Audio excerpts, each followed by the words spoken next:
Bismillahir Rahmanir Rahim. Alhamdulillahi Rabbil Alameen. Wassalatu wassalamu ala asyrafil anbiya wal mursalin wa ala alihi wa sahbihi ajma'in.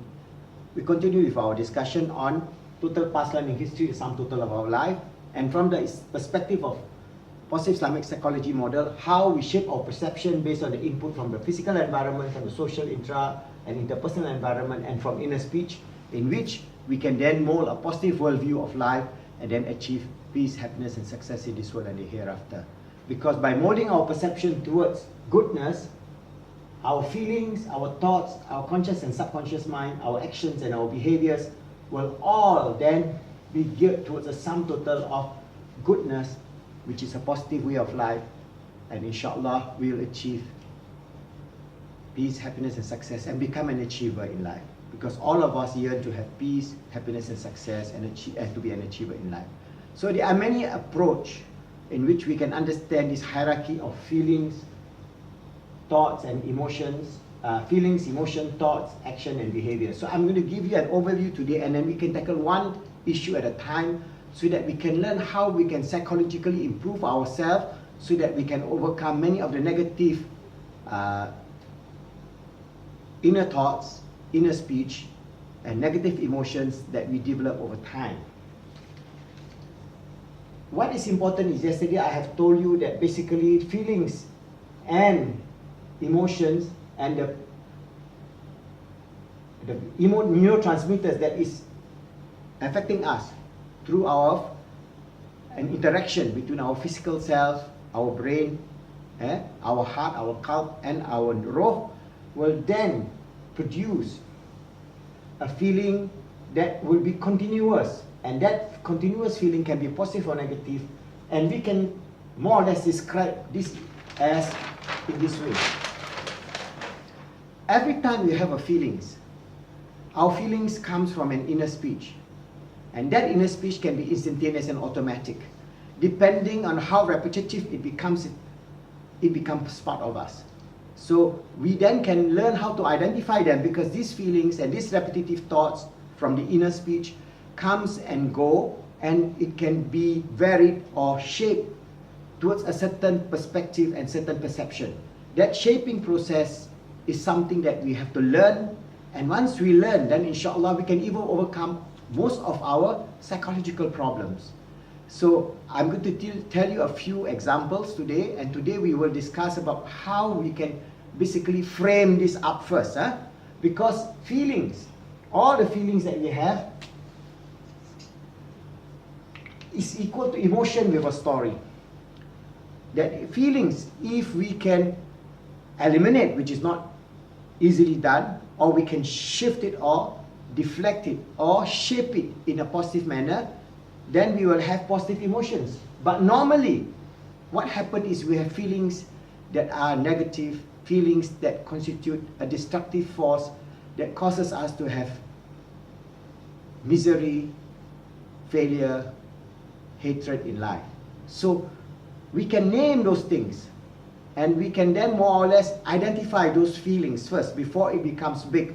That's why Ibn al-Qayyum says that if you are allowing certain inner speech which is negative to grow in you, it is like you putting stones and rocks into your meal, and you meal, what you get out of it? You just get dirt and dust. But if you put into your inner speech wheat, then when you grind the meal, the stone meal, what you get? You get the wheat so that you can make flour and eat. So that is how great our scholars were 900 years ago. They have understood the whole idea of how we can actually shift our perception from negative to positive, shift our inner feelings from negative to positive.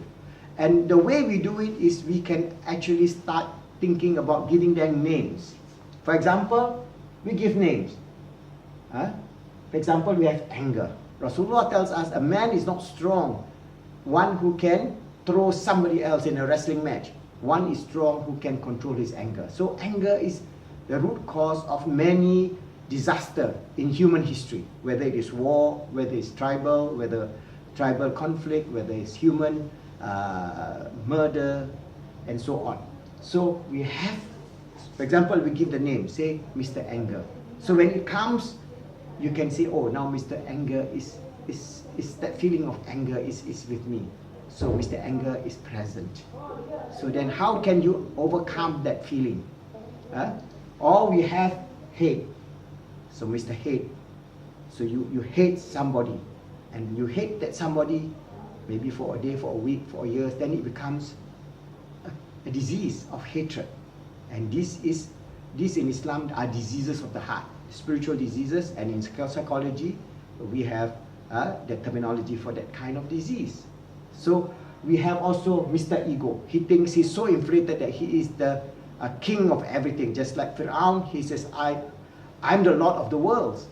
Whereas he's just a teeny puny king of maybe a great civilization, Egyptian civilization, but he's not God who created the heavens and the earth.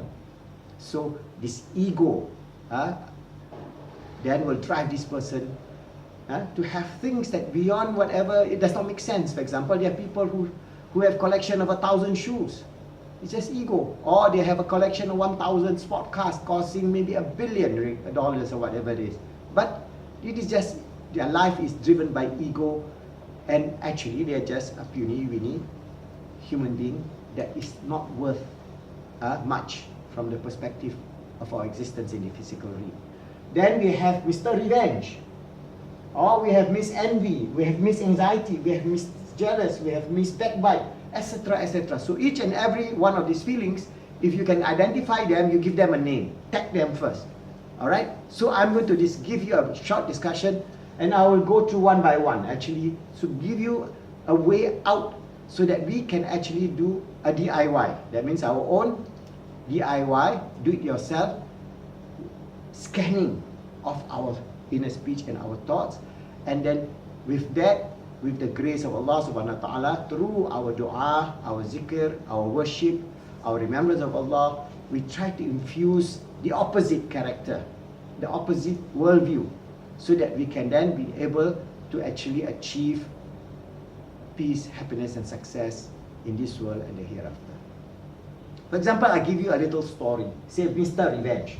You see, this world is full of revenge. All the great wars are, whether it's the First World War, Second World War, or whatever wars that we have today, is based on hate and revenge, ego and anger. All this together clump back to one issue that, okay, it could start very innocently. For example, maybe 100 years ago, in one corner of Afghanistan, there's one tribe, and one of the cows of that tribe already just moved over to another territory owned by another tribe, and the other tribe took the cow and slaughtered it. So that tribe that owns the cow say, oh, we hate the other tribe. Tribe A says, we hate tribe B because they have stolen our cow. So the next time around, when tribe B, 2 cows cross over to tribe A area, they kill the 2 cows, and now they have, instead of 1 cow, they have 3 cows being killed.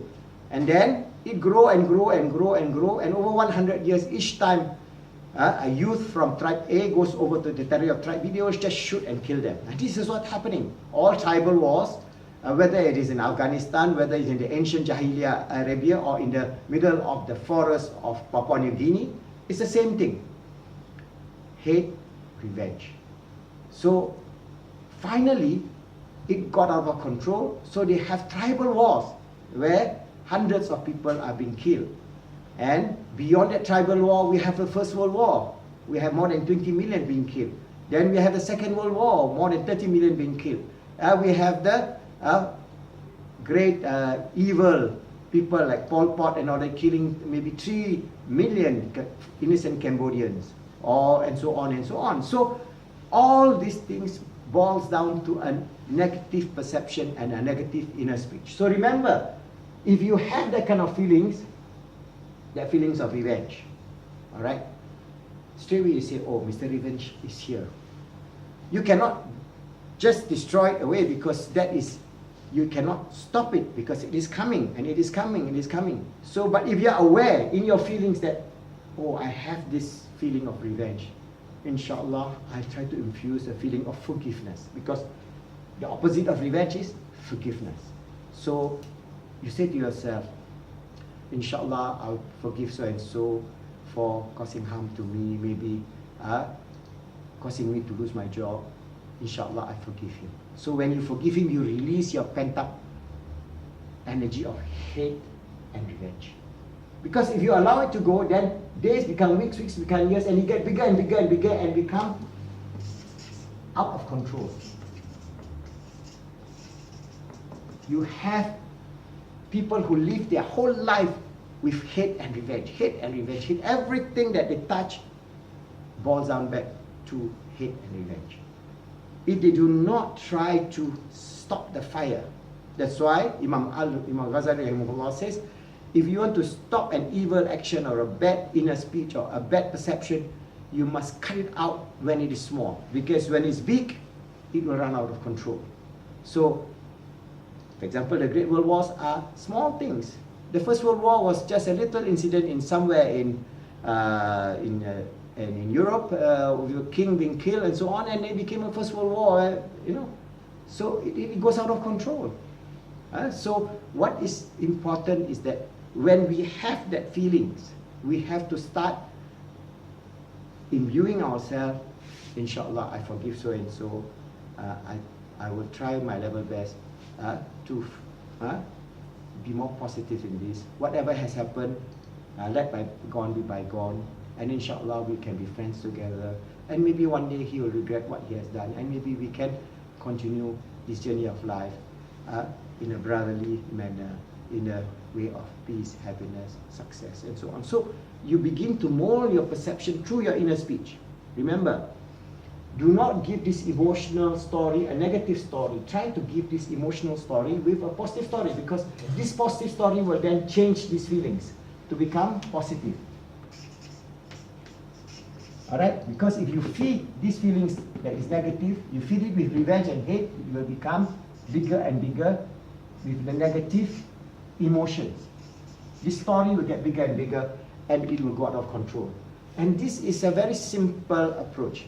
So if you learn this method, you will then give names to anger, to hate, to ego, to revenge, to envy, to jealousy, to anxiety, to backbiting, etc., etc. Each and every one of these feelings and emotions, you give them a label.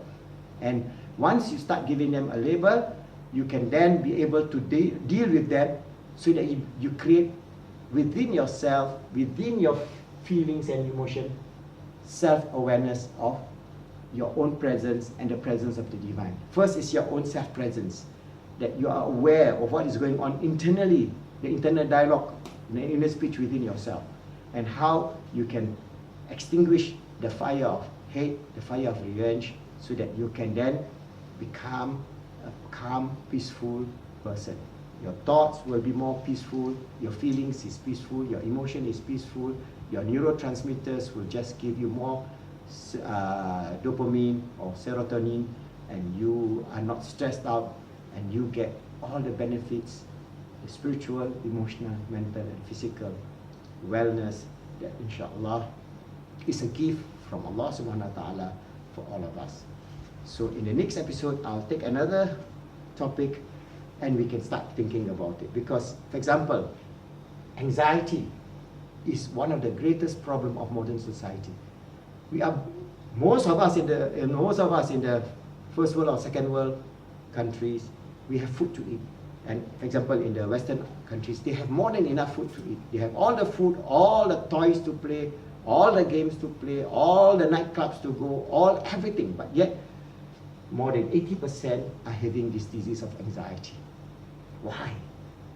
Because they do not know how to go about to learn to mold their inner speech in a perspective that is good and helpful. So remember, link this back to our model when you can. Buy our book, Positive Islamic Psychology. We have this model, and now I'm giving you the detail of a practical way out using this model for you, inshallah, to learn how to do your own self-improvement and self-therapy that inshallah will be so effective that you will be surprised how easy it is for you to create the feelings of goodness, the feelings of happiness, the feeling of peace, happiness and success by the grace of Allah subhanahu wa ta'ala. Inshallah, see you again in the next video.